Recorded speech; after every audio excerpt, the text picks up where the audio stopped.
If you were to ask someone in Fort Stockton what the Comanche Springs is, you'll probably get two answers, either the local pool or what used to be the natural spring pool. It was one of the biggest in the state at one point, but sadly, after it dried up, the local pool was built on top of it. And it wasn't just a place to swim, but it also helped a lot of families make a living.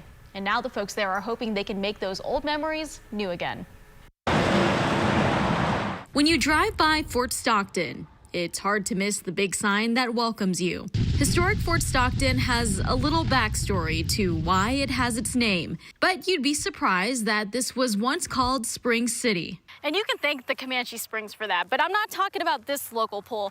I'm talking about the actual springs, the one that dried up back in the 60s. Now, I did talk to a lot of locals here, and they tell me that this canal used to be dry, but now that it's flowing again, well, let's just say that this is definitely a sight for sore eyes. Happy times, crawdads. This is Joe Lopez. He's out taking his niece to see the canal filled for the first time. It's exciting for the people. It really is. It's something nice to see. It's always been here, but you know, sometimes it decides to hide. And when it comes out, it'll be like you've seen Bigfoot, you know what I mean? When it does come to Springs, it's a nice place to hang out. Not only was it the nice place to hang out, this was something that farmers needed. Yeah, there's nothing there but dust. Take Kirby Warnock, for example. His family has lived in Fort Stockton for over 103 years. His grandfather, Roland Warnock, owned an alfalfa farm just east of town back in 1919. The family made a living baling hay all year round. My father always liked to say it established a good, stable economy because they always knew they were getting water.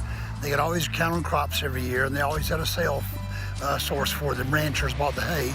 And things were going great until the alfalfa farm couldn't get any more water. My grandfather, he just said that when he came to Fort Stockton, he was about 22 years old, and he said the more he looked around, he figured he could do better here than anywhere else. So he set down roots here. But my father and my grandfather both took it pretty hard when the springs were dried up. That took a toll on the Warnock family. They were one of the nearly 150 families affected in the area.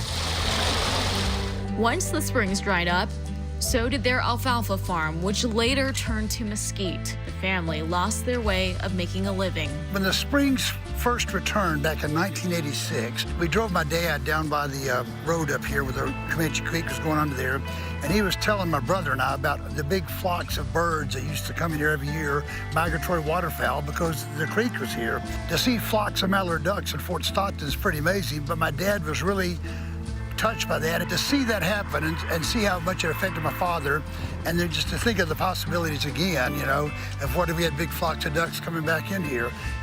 That was my biggest personal moment of it, when the springs returned the first time, is watching my father look at them and just reminisce about when he was a boy. Reminiscing, teaching, and change is what it's all about. Today, Comanche Springs can fill the canal that runs through Rooney Park, but only for a while before it dries up again.